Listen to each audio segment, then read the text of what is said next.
noite, boa noite, boa noite. Tudo bem com vocês? Eu já estava sentindo muita falta de ocupar esse espaço e agradeço muito a Deus pela oportunidade de falar para você que está aí nos acompanhando pela internet, né?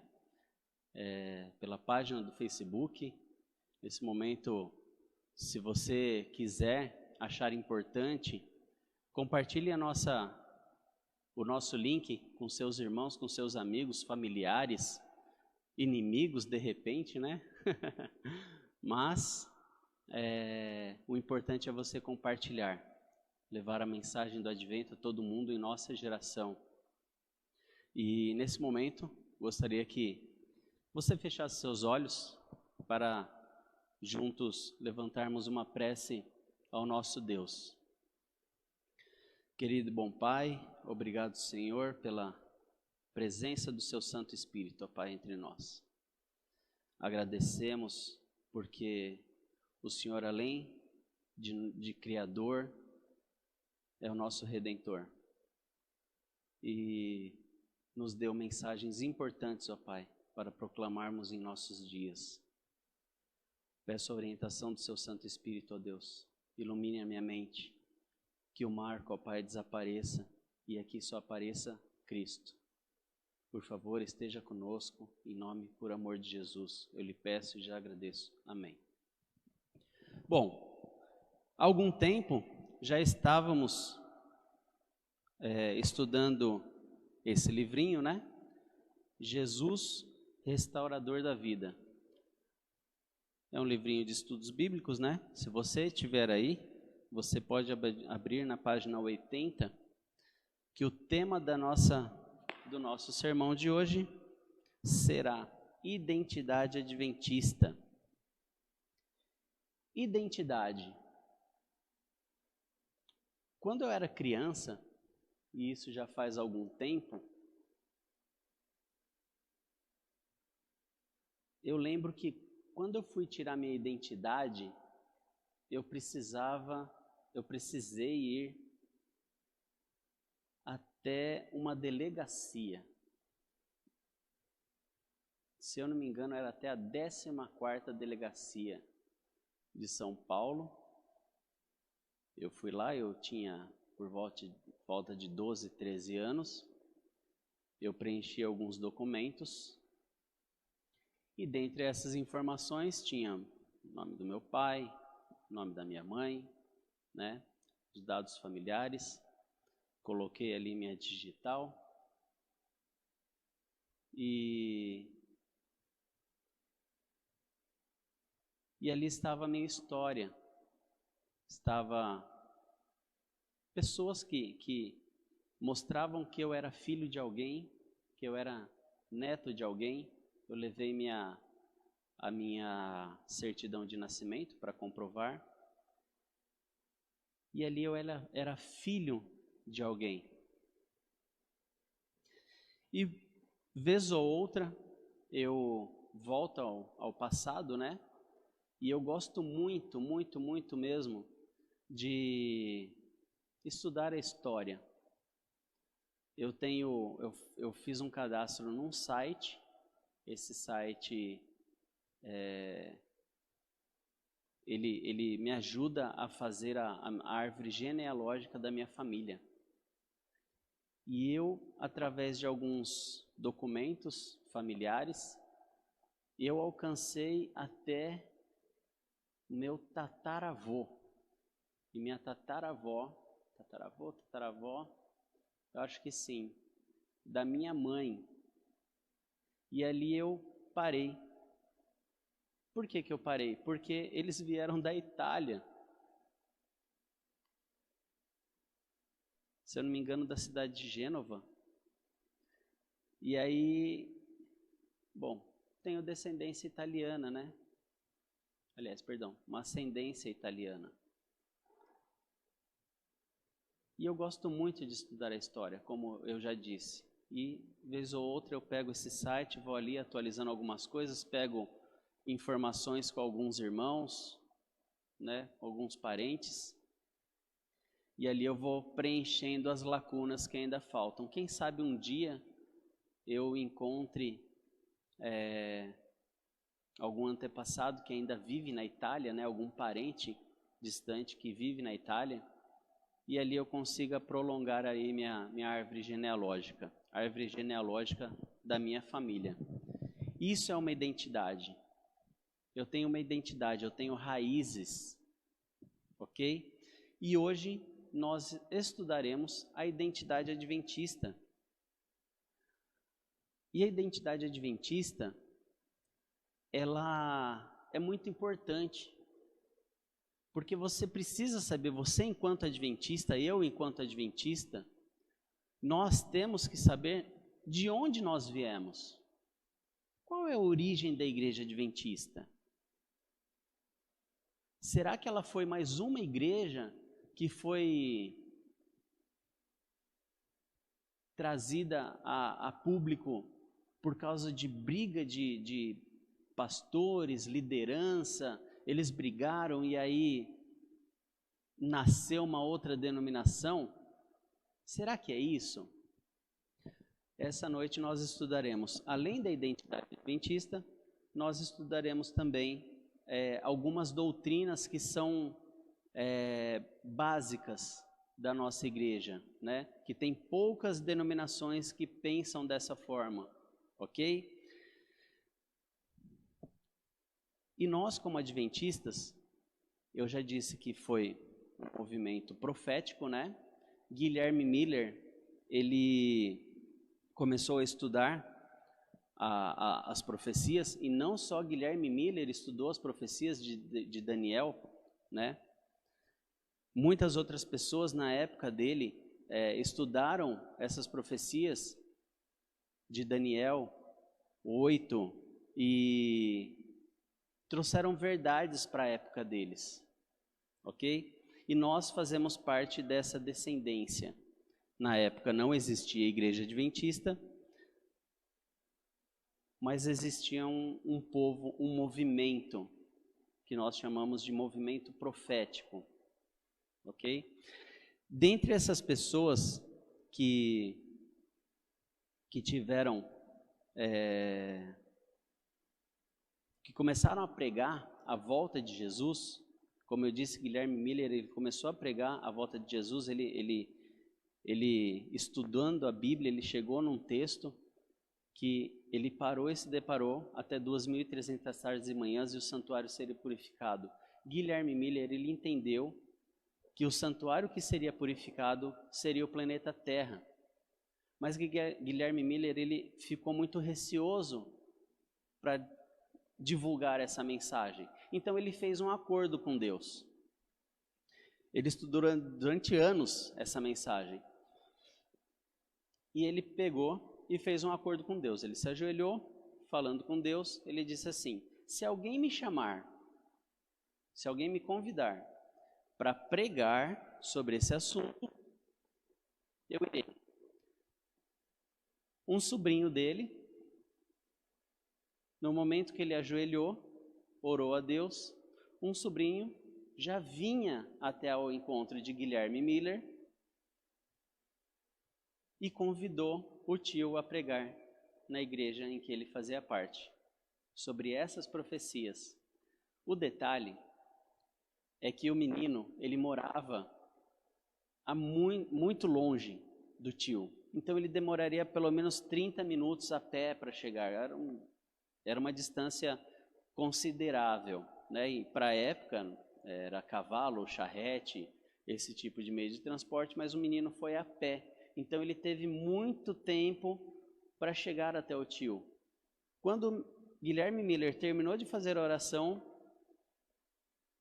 passou alguns minutos, 5, 10 minutos ali, o menino chegou e fez o convite para ele. Guilherme Miller ficou muito bravo, porque ele não acreditava realmente que essa mensagem deveria ser levada às pessoas. Então, e ele eu acho que talvez não acreditou no poder de Deus, né? E aí o menino chega, faz esse convite ao tio.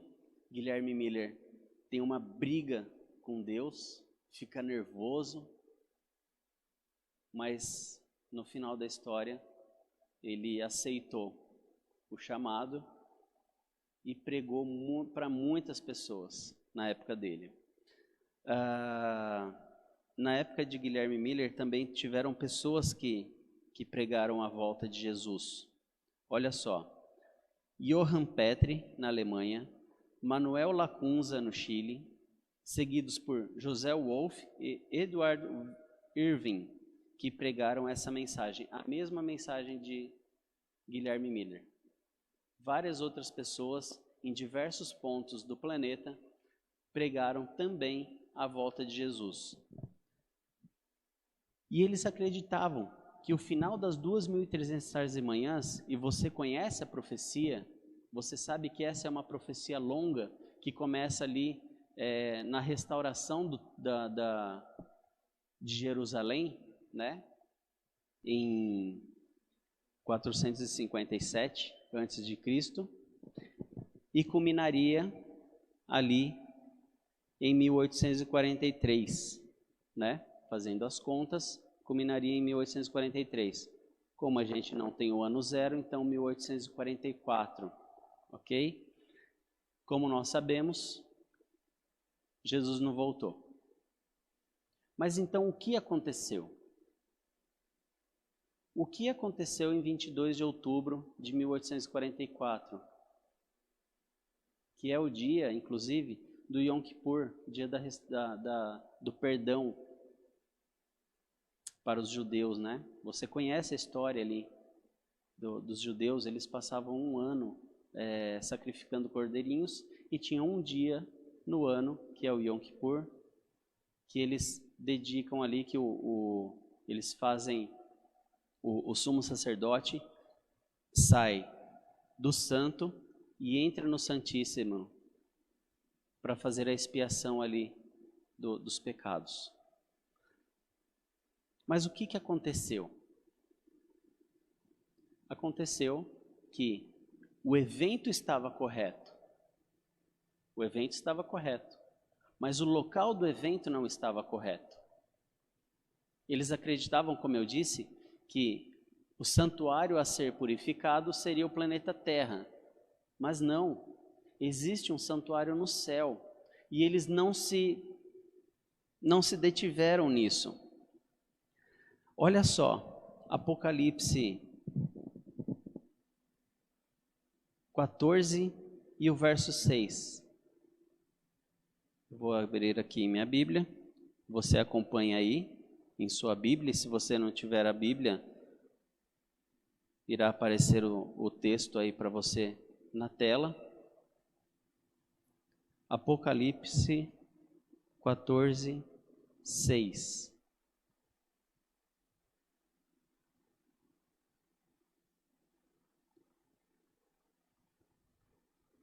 Vi outro anjo voando pelo meio do céu, tendo um evangelho eterno para pregar aos que se assentam sobre a terra, e a cada nação, e tribo, e língua, e povo, dizendo, em grande voz, temei a Deus e dai-lhe glória, pois é chegada a hora do seu juízo, e adorai aquele que fez o céu, e a terra, e o mar, e as fontes das águas. Bom, aqui são as 3 mensagens angélicas. É o início das 3 mensagens angélicas. A proclamação da volta de Jesus começaria nessa época. Ok? Mas eles, como eu disse, eles acreditavam que a terra seria restaurada. 2 Pedro 3,7. Se você tiver a sua Bíblia aí, volte aí em 2 Pedro. Ele está bem pertinho aí de Apocalipse, antes das cartas aí de João, né? 2 Pedro 3,7. Diz assim: ora, os céus que agora existem e a terra, pela mesma palavra, têm sido entesourada para o fogo, estando reservados para o dia do juízo e destruição dos homens ímpios. Então, baseado nesse texto, eles acreditavam que a terra seria restaurada. E nós sabemos hoje, lógico, as profecias elas são progressivas. Deus, ele revela de uma forma progressiva. A gente pode ver em Daniel 2, por exemplo, o começo das profecias ali. Daniel 7, Daniel 8. Você vê uma progressão das profecias. Em Apocalipse é a mesma coisa. E a Bíblia inteira trabalha dessa forma. Uma progressão. Então, a cada momento, de tempos em tempos, que nós não sabemos de quanto em quanto tempo, até porque os tempos pertencem a Deus, né? Ele sabe o momento certo para revelar cada verdade, né? E essa é a verdade que nós devemos proclamar hoje. Qual? Temei a Deus e dai-lhe glória, porque agora é a chegada a hora do seu juízo. As 3 mensagens angélicas. Essa é a verdade presente para o nosso tempo. Então, baseado nesse texto aqui, de 2 Pedro 3,7, eles acreditavam que a terra seria restaurada, mas não, existia um santuário no céu que seria purificado, ok?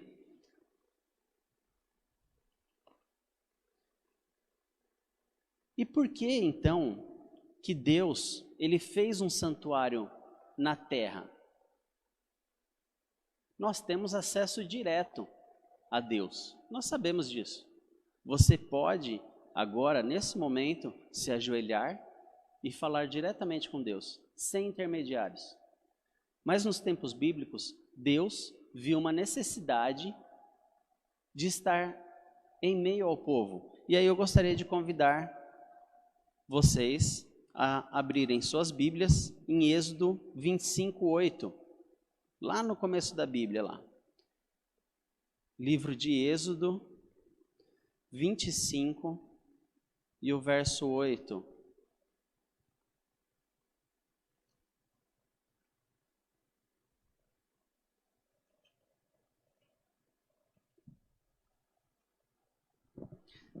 Gênesis 25, verso 8, responde a nossa pergunta: por que Deus ordenou a construção de um santuário, se nós poderíamos nos achegar a Ele diretamente? Lembrando que após o pecado, ou melhor, antes do pecado, Deus tinha acesso direto, Jesus tinha acesso direto ao jardim do Éden, e ali ele conversava com Adão e Eva. Lembra? Sempre na viração do dia, Jesus, eu acredito que seja Jesus, descia ali e de repente sentava numa pedra, de repente pegava uma fruta e ali ele se assentava e batia um papo com Adão. Após o pecado, houve um rompimento, uma separação. Deus não tinha um acesso direto ao homem, ou melhor, o homem não conseguiria ver a glória de Deus. E não é porque Deus não queria ou não quisesse, é porque a glória de Deus é tão grande que se nós víssemos a glória de Deus, nós seríamos mortos provavelmente. De tão imponente que é esse Deus, de tão maravilhoso que é esse Deus. Ele é santo. Então nós, na nossa pequenez, não conseguimos ver a Deus. Para nos proteger, Deus colocou essa separação. E, infelizmente, nós vemos essa separação hoje através do pecado. Mas respondendo à pergunta, Êxodo 25, verso 8, eu leio assim: e me farão um santuário para que eu possa habitar no meio deles. Então Deus, ele habitava ali no meio do povo. Por que ele construiu? Ele pediu para construir aquele santuário para que Deus habitasse. Você lembra ali, desceu Shekinah, a presença de Deus, e purificava o santuário ali no Yom Kippur, no dia da expiação, no dia do perdão, no dia do juízo. Ok? Então, naquela época, Deus se fazia presente com o povo através do santuário terrestre, que era símbolo, e nós veremos mais para frente, que era símbolo de algo maior, que existia no céu, que existe no céu. E foi exatamente isso que aconteceu. Jesus, como nosso sumo sacerdote, ele passou do santo para o santíssimo, iniciando o juízo, o tempo do fim. Ok? Então, Deus, ele, através do santuário, ele se fazia presente no meio do povo de Israel. E através de métodos pedagógicos, na morte dos animaizinhos, no sacrifício dos animaizinhos, Deus mostrava para o seu povo que viria alguém para pagar o pecado de todos, do povo judeu? Não, da humanidade. Da humanidade. Não só dos judeus, mas também dos pagãos. Não só dos adventistas, mas também dos presbiterianos, dos católicos, dos umbandistas, dos budistas, de todos. Todo mundo tem acesso à salvação. Todos. Não só eu, não só os cristãos, mas todos. E como eu disse, os pioneiros adventistas, eles erraram o local, mas não erraram o evento. Abra lá sua Bíblia em Hebreus 8. Livro de Hebreus, capítulo 8, e os versos de 1 a 5. Hebreus 8, de 1 a 5. Encontrou aí? Se você não encontrou, acompanhe na tela. Ora, o essencial das coisas que temos dito é que possuímos tal sumo sacerdote, que se assentou à destra do trono da majestade nos céus. Quem se assentou à destra do trono de Deus? Jesus. Ele é o sacerdote. Como ministro, verso 2, como ministro do santuário e do verdadeiro tabernáculo que o Senhor erigiu e não o homem. Ou seja, o tabernáculo que foi construído aqui na terra era uma figura do que existe no céu. É muito claro. Essa é uma doutrina muito importante na igreja adventista. E você, enquanto adventista, eu, enquanto adventista, devo conhecer as minúcias dessa doutrina do santuário. Ela é a base da nossa identidade.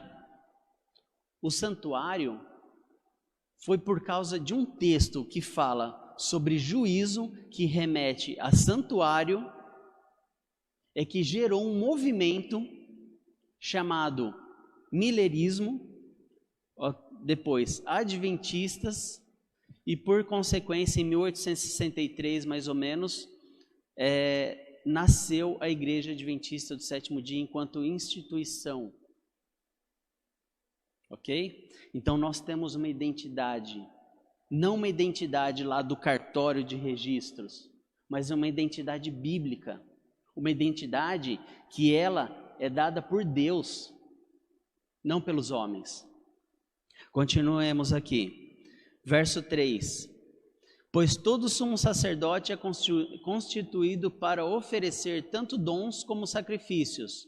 Por isso, era necessário que também esse sumo sacerdote tivesse o que oferecer.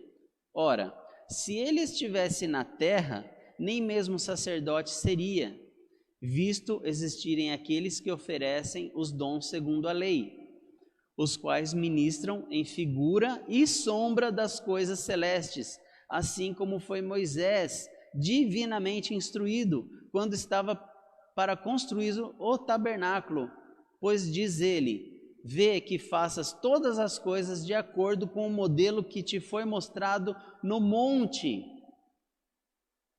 Olha que texto! Aí eu fico olhando e eu vejo assim muitos vídeos na internet. Eu não sou teólogo, Eu sou um leigo. Não tenho essa pretensão de ser teólogo. Mas eu não sou um analfabeto funcional também, que lê e não entende. Qual que é a característica de uma doutrina básica? Você tem que ter a informação no Velho Testamento e no Novo Testamento, você confirmar essa informação para ela ser uma doutrina. E isso aqui é muito importante, porque ela mostra, ela chancela que na terra teve um santuário que era figura do que está no céu. Só se não quiserem entender, né? Enfim. E olha só, ainda fala aqui que Jesus seria esse sacerdote. Vamos para o capítulo... vamos ler o 9 também. Lemos o 5 agora leremos o verso 9 de Hebreus 8. Não segundo a aliança que fiz com seus pais, no dia em que os tomei pela mão para os conduzir até fora da terra do Egito, pois eles não continuaram na minha aliança e eu não atentei para eles, diz o Senhor. Ou seja, eles quebraram a aliança. O santuário foi edificado logo depois, um tempo depois, né, que eles saíram da terra do Egito. Vamos para, perdão, não era o 9, capítulo 9. Vamos para o capítulo 9, do 11 ao 15. Hebreus 9, de 11 a 15. Quando, porém, veio Cristo como sumo sacerdote, olha só, dos bens já realizados, mediante o maior e mais perfeito tabernáculo, não feito por mãos, quer dizer, não desta criação, não por meio de sangue de bodes e de bezerros, mas pelo seu próprio sangue, entrou, aonde? Responde aí. Onde que o sumo sacerdote, Jesus, entrou? No Santo dos Santos, né? No Santíssimo. E aí continua assim: uma vez por todas, tendo obtido eterna redenção. Ou seja, Jesus entrou no santuário, no santuário santo, santíssimo, em 1844, né? 22 de outubro de 1844, e ele começou o processo de quê? O que o sumo sacerdote fazia lá? De expiação dos pecados. Ele continua o projeto dele. Ele continua o projeto de salvação. O juízo continua, né? Portanto, se o sangue de bodes e de touros e a cinza de uma novilha, aspergidos sobre os contaminados, os santificam, quanto à purificação da carne, muito mais o sangue de Cristo, que pelo Espírito Eterno a si mesmo se ofereceu sem mácula a Deus, purificará a nossa consciência de obras mortas, para servirmos ao Deus vivo. Verso 15. Por isso mesmo, ele é o mediador da nova aliança, a fim de que, intervindo a morte para a remissão das transgressões que havia sob a primeira aliança, recebam a promessa da eterna herança aqueles que têm sido chamados. E aqui eu faço um convite para você. Você já recebeu um convite? Talvez um convite de casamento, talvez um convite de aniversário.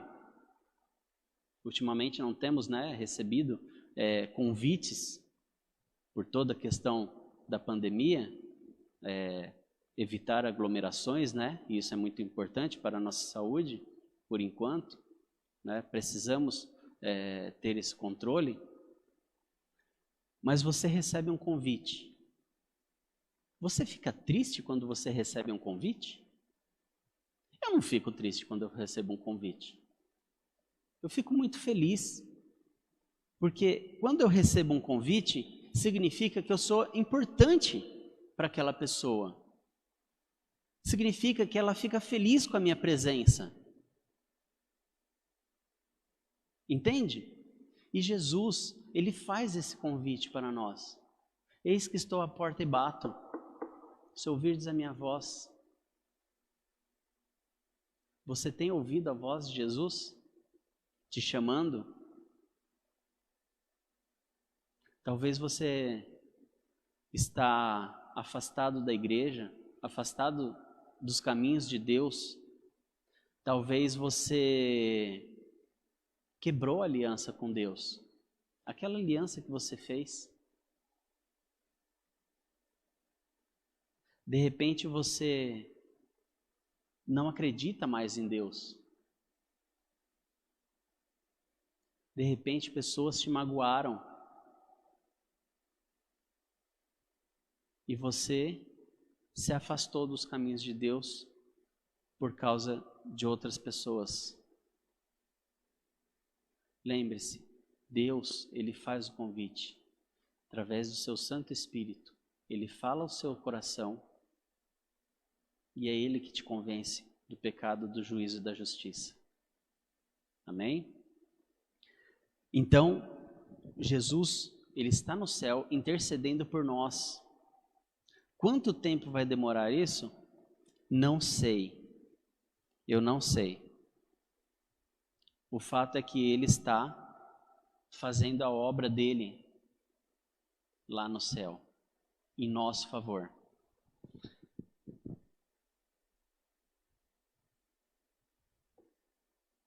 E nós temos esse advogado, né, junto ao Pai, Jesus Cristo, o justo.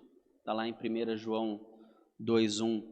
Gostaria de falar sobre um outro assunto aqui também, que remete à nossa identidade enquanto adventistas. Como se chama a nossa igreja? Adventistas do sétimo dia? Porque existem pessoas que são adventistas no sétimo dia. E isso faz uma grande diferença. Por que nós guardamos o sábado? O sábado, o famoso mandamento esquecido, né? Nós temos aí na história, nós encontramos na história muitas pessoas falando que o sábado foi abolido. E hoje, através do pastor Kizil, eu tive acesso a um vídeo que era uma sala de estudo do pastor Arilton, né? E um membro ali do estudo perguntou para o pastor se ele seria salvo sem guardar o mandamento. Qual mandamento? O sábado. E você pode encontrar esse mandamento lá em Êxodo 20, verso 8 a 11. Daqui a pouco nós teremos a oportunidade de ler, se o tempo permitir, né? Para nós lembrarmos ou relembrarmos, né, desse mandamento. Então ali foi feita uma pergunta: posso ser salvo sem cumprir o mandamento? A resposta do pastor Arilton foi a seguinte: você pode entrar no céu, você pode ser salvo se você trair a sua esposa? Você pode ser salvo se você roubar? Por que o sábado tem que ser aquele mandamento que é cortado dos 10? É no mínimo estranho. É no mínimo estranho. E eu vou contar uma coisa agora bem rapidinha. Quando eu era criança, eu deveria ter uns 12 anos mais ou menos, 11, 12 anos, 13 talvez, eu fazia catecismo. Eu ia à catequese, eu morava em São Paulo, saía ali da rua onde eu morava, né, ali em Pinheiros, saía da Deputado Lacerda Franco, pegava Teodoro Sampaio em direção ao Largo da Batata. Quem é de São Paulo ou conhece a região sabe de onde eu estou falando, e ali tem uma catedral. E ali eu fiz o catecismo, eu fiz a primeira comunhão. E ali eu tive acesso aos mandamentos, ao livro da catequese. E é muito importante, porque levam crianças a Deus. Só tem um detalhe: quando eu era criança, ainda, né, na fase ali, entrando na adolescência, eu chegava no calendário ali, calendário mesmo, esse que você tem na parede da sua casa aí, e via domingo, segunda, terça, quarta, quinta, sexta, sábado. E minha mãe era comerciante, e minha mãe tinha um comércio ali na rua, e nós trabalhávamos segunda, terça, quarta, quinta, sexta, sábado, e nós descansávamos aos domingos. E eu olhava o calendário, não, pera, não está certo. Nós deveríamos descansar no final da semana, não no primeiro dia da semana. Mas isso caiu no esquecimento. Eu não era adventista, como eu disse, minha família não era adventista, e isso caiu no esquecimento. Quando eu conheci a igreja adventista, me veio na cabeça essa situação. Olha como Deus fala com a gente. Uma criança, um adolescente ali, tendo contato, os primeiros contatos com religião, com a Bíblia, e já identificando algo que poderia ser diferente do que realmente é. E hoje eu acredito realmente que Deus estava falando comigo, que Deus já estava me mostrando o que é a verdade, porque Deus não muda. Deus não muda, Ele não muda a sua lei. Leremos Êxodo 20, verso 8 a 11. Êxodo 20, 8 a 11.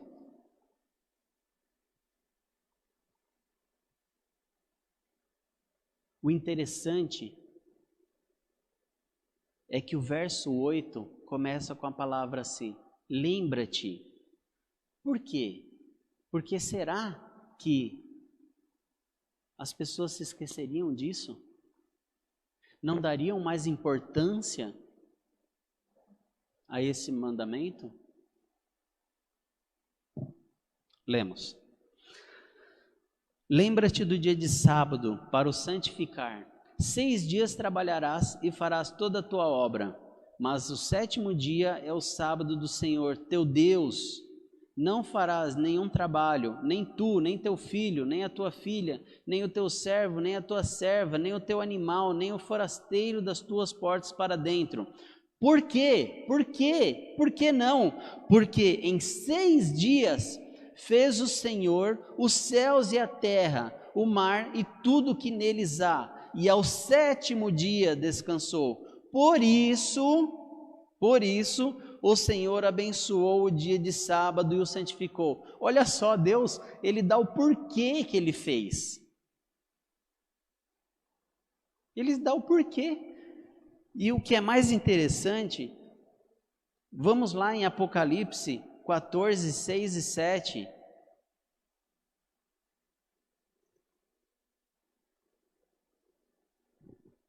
Voltemos à primeira mensagem angélica.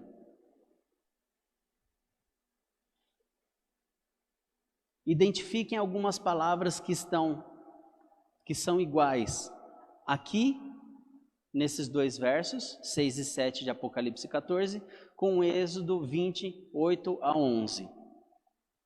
Vi outro anjo voando pelo meio do céu, tendo um evangelho eterno para pregar aos que se assentam sobre a terra e a cada nação e tribo e língua e povo, dizendo em grande voz: temei a Deus e dai-lhe glória, pois é chegada a hora do seu juízo, e adorai quem? Aquele que fez o céu e a terra e o mar e as fontes das águas. Quais palavras são semelhantes? Ou melhor, semelhantes não, são iguais. Lá no mandamento esquecido, céu, terra e mar são mencionadas na mesma sequência, tanto em Êxodo 20, 11, quanto em Apocalipse 14, 7.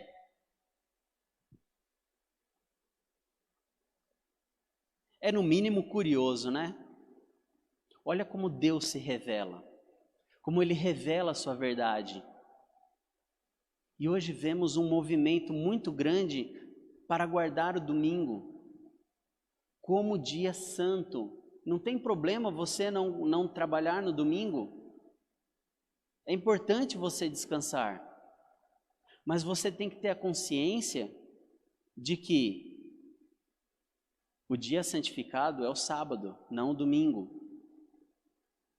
E para você, adventista do sétimo dia, a semana, e para mim também, começa no domingo. No domingo, muitas vezes, é dia de trabalhar também. E eu conheço várias histórias de pessoas que não trabalhavam aos sábados, pedia para o patrão, né, para o chefe, para o encarregado, para não trabalhar aos sábados, mas quando o encarregado falava assim, então você vem no domingo, ele falava não também. Ué, meu amigo, o que Deus mandou você fazer? O que Deus me mandou fazer? Não é guardar o sábado?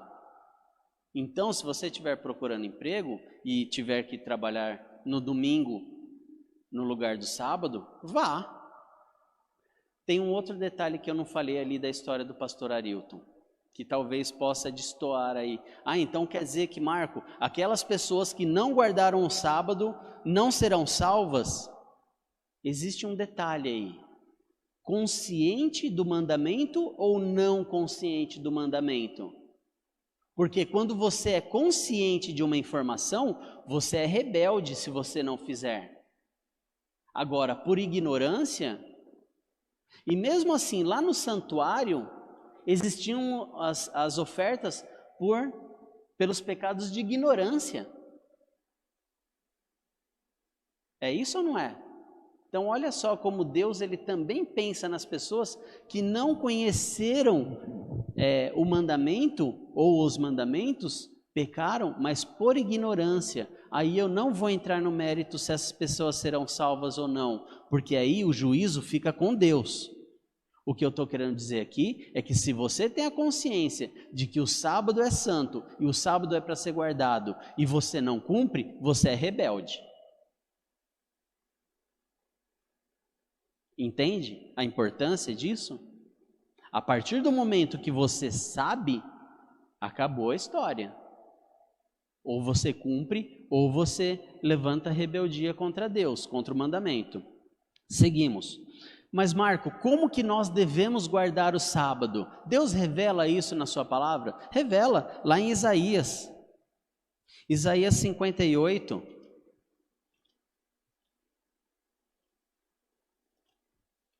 Isaías 58, 13 e 14. Um texto muito conhecido. Olha só que interessante, 13 e 14 de Isaías 58. Se desviares o pé de profanar o sábado e de cuidar dos seus próprios interesses no meu santo dia, se chamares ao sábado deleitoso e santo dia do Senhor, digno de honra e o honrares, não seguindo os teus caminhos, não pretendendo fazer a tua própria vontade, nem falando palavras vãs, então te deleitarás no Senhor. Eu te farei cavalgar sobre os altos da terra e te sustentarei com a herança de Jacó, teu pai, porque a boca do Senhor o disse. Isso é uma promessa de Deus. Percebe a importância do sábado? E aqui eu vou dar 7 dicas de como devemos guardar o sábado. São 7 dicas. Primeira, a guarda do sábado não se trata apenas da obediência a uma lei. Você não obedece simplesmente por obedecer, mas de uma relação espiritual com Deus e com toda a nossa vida.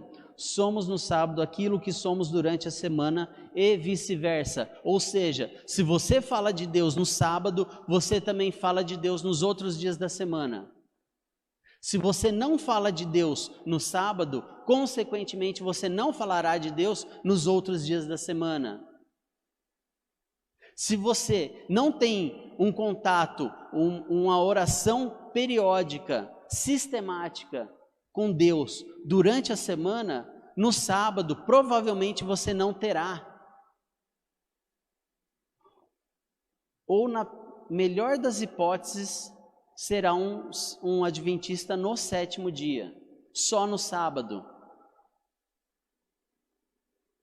Vem aqui, senta no banco, o famoso esquenta-banco, ouve o culto e vai para casa. Que são os famosos cultos de orações, e o culto de domingo, que é o famoso culto de evangelismo. Claro, tem pessoas que trabalham até tarde às quartas-feiras, que no domingo estão cansados também da sua semana. Não estou falando disso. Claro, você não tem que ser uma pessoa que vive na igreja, mas a importância do seu relacionamento com Deus é essencial. E o sábado é o centro disso.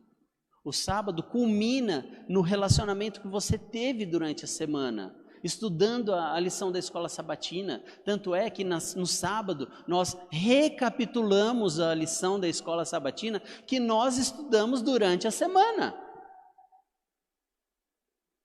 Ou deveríamos ter estudado. Entende?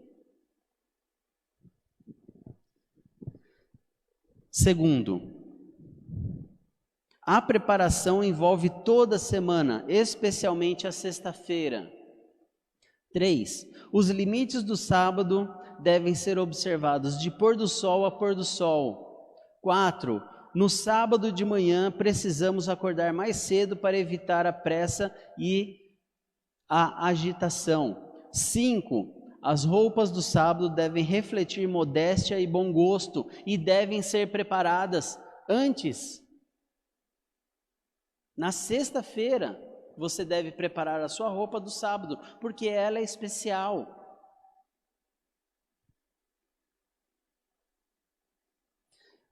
6. A alimentação deve ser feita com pratos simples, mas apetitosos e atraentes, com receitas diferentes das da semana. E aqui eu trago uma dica. Lá na minha casa, nós instituímos que o sábado é o dia do suco de uva. Durante a semana nós não bebemos suco de uva, e no sábado nós sempre compramos durante a semana uma garrafa de suco de uva que é para beber, para degustar no almoço de sábado. Por quê? Traz uma identidade, é importante, porque o sábado é um dia especial. É um dia diferente. Faça comidas saborosas no sábado, comidas que você não faz nos outros dias. Entende isso? Para as crianças isso é muito interessante. 7. Devemos evitar conversas mundanas, pois é nosso privilégio falar de assuntos espirituais. Então o sábado é separado. Como disse aqui em Isaías 58, não proferir palavras vãs no dia de sábado, ok? O dia 7º é um dia que nós devemos guardar.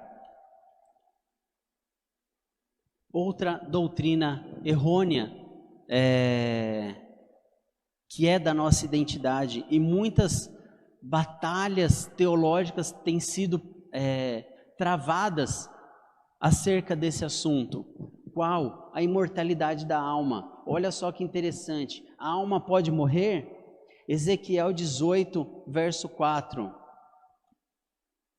Procure aí em sua Bíblia. E, se possível, marque essas passagens. Grife essas passagens. Faça um asterisco ali e faça um comentário nela, para você saber o que diz aquela passagem. Ezequiel 18:4 diz assim: Eis que todas as almas são minhas, como a alma do Pai, também a alma do Filho é minha. A alma que pecar, essa morrerá. Ela não irá para um plano diferente. Ela não irá para um plano diferente. Ela morrerá. Vai para o sono da morte. Gênesis 2:7. Olha o que diz em Gênesis 2:7.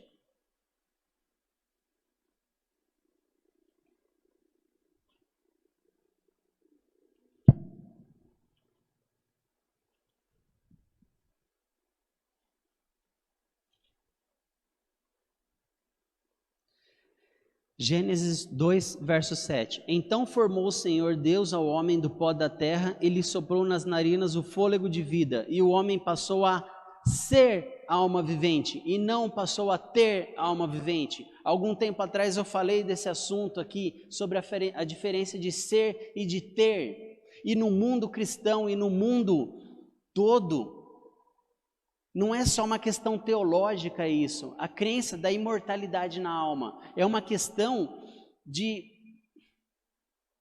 já está enraizada no pensamento das pessoas. Quando ela morre, ela vai para onde? Não, ela não vai.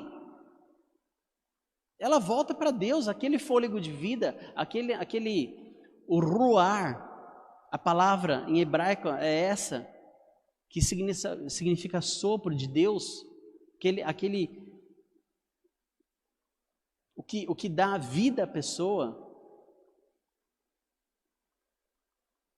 ele volta para Deus. Esse princípio ativo aí que dá vida à pessoa, ele volta para Deus. Esse poder é de Deus e ele volta para Ele. Quando nós morremos, nós ficamos inertes. Nós não ficamos vagando por aí. Ah, mas Marco, eu vi o meu irmão, eu vi o meu sogro, eu vi a minha sogra, eu vi o meu avô. Lembre-se que Deus, quando houve rebelião no céu, Deus fez o que com a terça parte dos anjos? Foi arremessada para a terra, para o abismo. E aqui eles estão enganando as pessoas, se passando por pessoas, por parentes. O que Paulo, ele falava sobre isso? Paulo, ele acreditava na ressurreição dos mortos. Ele não acreditava na reencarnação ou na existência de um outro plano. Você pode ler as cartas de Paulo, você vai encontrar ele todo o tempo falando sobre ressurreição. Ok? Outra informação que nós temos aqui sobre doutrina que identifica a nossa igreja. Claro que essa doutrina aqui da imortalidade da alma, ou melhor, da mortalidade da alma, é uma doutrina que algumas igrejas também têm em seu escopo doutrinário. Outras igrejas também têm. E pessoas de igrejas que em seu corpo doutrinário acreditam na imortalidade da alma, hoje em dia já estão se rendendo à doutrina da mortalidade da alma, encontrando a verdade na palavra de Deus. Deus não disse que você iria para o céu ou para a terra, ou para o inferno. Deus disse que aquele que morrer, aquele que pecar, morrerá. Ok? Outra doutrina que é diferenciada da nossa igreja, que sai do escopo das outras igrejas, o espírito de profecia, dado a Ellen White. Ellen White, você sabe, uma menina norte-americana que teve o dom profético concedido a ela e teve mais de 2.000 visões. E agora eu gostaria de ler alguns textos que falam sobre como identificar um profeta verdadeiro. Leremos lá Isaías 8:20. Vou acelerar aqui que o tempo é meu inimigo. 8:20 aqui. à lei e ao testemunho. Se eles não falarem desta maneira, jamais verão a alva. Então, o profeta verdadeiro, ele tem que falar da lei e ao testemunho, a Bíblia. Suas profecias se cumpriram. Deuteronômio 18, 21. Deuteronômio 18, 21 e 22. Deuteronômio 18, 21 e 22. Se disseres no teu coração, como conhecerei a palavra que o Senhor não falou? Sabe que, quando esse profeta falar em nome do Senhor, e a palavra dele se não cumprir, nem suceder, como profetizou, esta é a palavra que o Senhor não disse. Com soberba a falou o tal profeta. Não tenhas temor dele, não acredite nele. Então, se ele não falar a lei e ao testemunho, é um profeta falso. Se a profecia que ele disse não se cumprir, também é um profeta falso. Outra situação que outro texto que a gente pode identificar, Mateus 7,15. Mateus capítulo 7 e o verso 15. Marque esses textos na sua Bíblia, um dia você vai precisar. Mateus 7 e o verso 15. Acautelai-vos dos falsos profetas, que se vos apresentam disfarçados em ovelhas, mas por dentro são lobos roubadores. Falsos profetas, cuidado com ele. O que significa ser falso profeta? Pelos seus frutos. Os frutos do profeta têm que ser frutos de bondade, frutos bons, não frutos ruins. 1 João 4, primeira carta de João, capítulo 4, verso 1 e 2.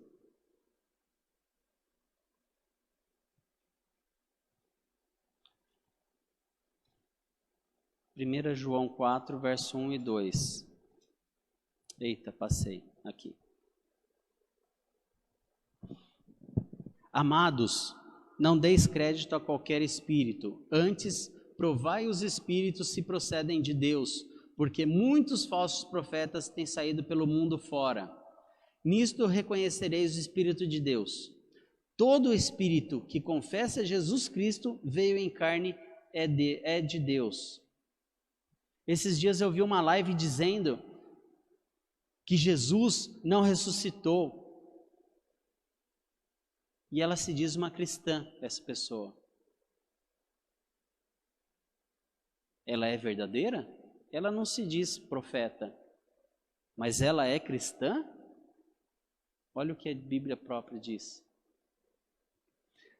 Ellen White, para nós, adventistas, é uma pessoa muito importante, mas ela não deve ser levada ao ponto de santidade. Nós devemos pegar os escritos dela, lermos, estudarmos, entendermos e aplicarmos em nossas vidas. Ok? Combinado? Se você não tem um livro de Ellen White, eu vou indicar alguns aqui. Profecias Surpreendentes, Ellen White, Mulher de Visão e Enciclopédia Ellen White. Ali você tem muita informação sobre a vida e como que ela, no seu tempo profético, teve as visões, fala sobre visões, sobre como identificaram realmente que ela era uma profetisa, né? Biblicamente falando, e nós não devemos tratar Ellen White como uma pessoa que interpreta a Bíblia. Ela não é uma intérprete da Bíblia, isso é muito importante. E esse assunto aqui eu quero encerrar com 2 Crônicas 20, 20.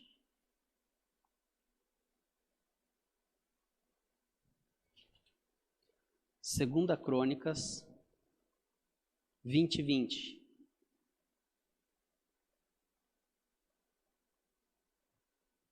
Pela manhã cedo, se levantaram e saíram ao deserto de Tecoa.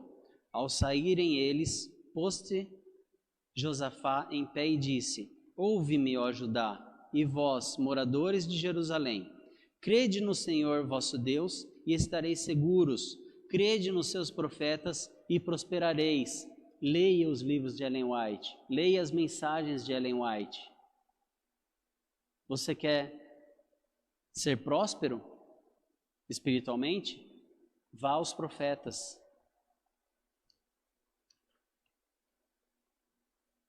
E agora, encerrando,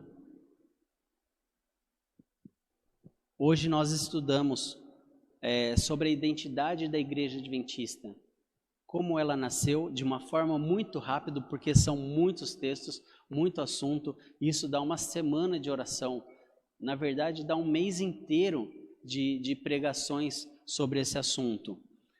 Mas eu quero deixar muito importante, uma mensagem muito importante. A Igreja Adventista não nasceu de uma rixa de pastores, de irmãos que não concordavam com talvez, algum jeito de ver a Bíblia, alguma doutrina, ou não sei, né? Brigaram por algum motivo e esse foi para lá, abriu uma igreja, e o outro foi para cá e abriu outra igreja. Não, a Igreja Adventista, ela veio de uma união de pessoas, de diversas denominações. Existiam os batistas. O sábado nós herdamos dos batistas do sétimo dia. Olha só que interessante. Uma verdade que estava em uma outra denominação, nós herdamos deles. E pessoas presbiterianas, cristãs ali, se juntaram, oraram a Deus e tiveram um encontro com a verdade. E depois sentiram a necessidade de organizar esse movimento com o nascimento público da Igreja Adventista do Sétimo Dia, a qual eu faço parte, a qual eu acredito que seja a igreja da profecia bíblica, a igreja remanescente. Isso não quer dizer que eu sou melhor que os outros, que a Igreja Adventista é melhor do que as outras igrejas. Não, você não tem que sentir melhor, você tem que sentir com peso nas suas costas para proclamar as verdades que são reveladas na Bíblia através do povo remanescente. Esse é o papel da Igreja Adventista, esse é o papel do Adventista. Ser uma pessoa que revela para as outras pessoas, que leva verdades, a verdade presente para os nossos dias. E agora, como eu disse lá no começo, em algum momento do sermão, Deus ele faz um convite para você. Eu não sei se você é adventista ou não, se você já aceitou a Jesus ou não, se você não é um cristão ainda, não foi batizado nas águas, não aceitou a Jesus como seu Senhor e Salvador,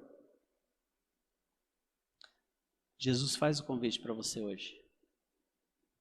Ele te chama, assim como Ele fez comigo um dia. E eu só tenho que agradecer, porque eu não sou perfeito. Quem convive comigo sabe o quão difícil eu sou. Quão difícil é eu lidar com alguns problemas. Quem convive, perde um tempinho e conversa com a Érica, aí você vai ver. Quem que é o Marco? Porque já são 20 anos de relacionamento. E esse ano nós completaremos 10 anos de casados. Então eu acho que ela me conhece um pouquinho. Deus e o processo de santificação, ele é progressivo também. Eu tenho muito que melhorar. Mas eu só consegui isso através do toque restaurador de Jesus. Eu só mudei alguns pensamentos depois que eu entendi que existe uma pessoa que morreu por mim para pagar os meus pecados e uma morte de cruz. Se você não é cristão ainda, se você ainda não conhece essas verdades bíblicas, eu te convido a estudá-las comigo. Eu me coloco à disposição para estudar essas verdades com você. Cada uma. Vamos gastar um tempo ali estudando cada doutrina. E você vai ver Jesus em cada uma delas. O que Jesus fez por você. O que Jesus fez por mim. Se você é um adventista e já aceitou a Jesus, ou não é um adventista, mas já aceitou a Jesus, se entregue a cada dia a Jesus. Aceite a sua salvação. Tenha um contato direto com Ele. Ajoelhe. Um amigo diz assim, que a primeira parte do nosso corpo a encostar no chão todas as manhãs deveria ser os nossos joelhos. Faça isso todos os dias e você vai perceber a mudança na sua vida. Você não acredita que a Bíblia pode mudar as pessoas? Que a palavra de Deus pode mudar? Leve um livro de Nietzsche para um presídio e depois de um ano veja quantas pessoas mudaram por causa das palavras de Nietzsche. Agora faça a mesma coisa com a Bíblia. Leve salvação para as pessoas e depois de um ano, quantas pessoas terão sido restauradas por causa da palavra de Deus? Se você é um adventista do sétimo dia, você tem uma missão dada por Deus. Deus colocou no seu colo uma missão muito importante, de levar o evangelho para as pessoas, de levar a mensagem do advento a todo mundo em nossa geração. Essa é a sua e a minha missão. Ok? Semana que vem teremos outra mensagem. Outra pessoa trará a mensagem para você. Mas teremos uma semana. E essa semana eu te convido a ter um contato mais próximo com Deus. Ore, estude a sua lição, leia a sua Bíblia, medite na palavra de Deus. Coloque seus fardos sobre Jesus.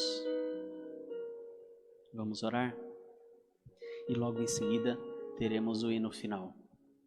Querido e bom Pai, obrigado porque o Senhor se apresentou a mim primeiramente. Através do seu sacrifício eu pude reconhecer que o Senhor é um Deus amoroso, um Deus que cuida de mim, um Deus que deu a sua vida para pagar a dívida que eu tenho. Muito obrigado por isso, ó Pai. Obrigado porque o Senhor mandou o seu filho, seu único filho, aqui nessa terra, para se fazer presente no meio de nós. Obrigado porque o Senhor deixou a sua palavra para que pudéssemos estudá-la, para que pudéssemos lê-la, meditar em suas escrituras, para que pudéssemos encontrar a salvação. E a salvação está em Cristo Jesus, o nosso Senhor. Pai querido, esteja com meu irmão ali do outro lado. Esteja com essas pessoas que ainda não aceitaram a Jesus. Eu não sei até onde essa mensagem irá chegar. Eu não sei quem vai assistir essa mensagem daqui para frente. Mas eu peço que o seu Santo Espírito esteja atuando no coração dela, ó Pai, para que essa pessoa possa se entregar a Jesus e o dia da sua volta ela esteja em pé, dando glórias ao seu nome, ó Deus. por favor, esteja conosco no decorrer dessa semana. Em nome e por amor de Jesus, eu lhe peço e já agradeço, porque eu confio em Ti, meu Pai. Em nome dele que eu encerro essa oração. Amém.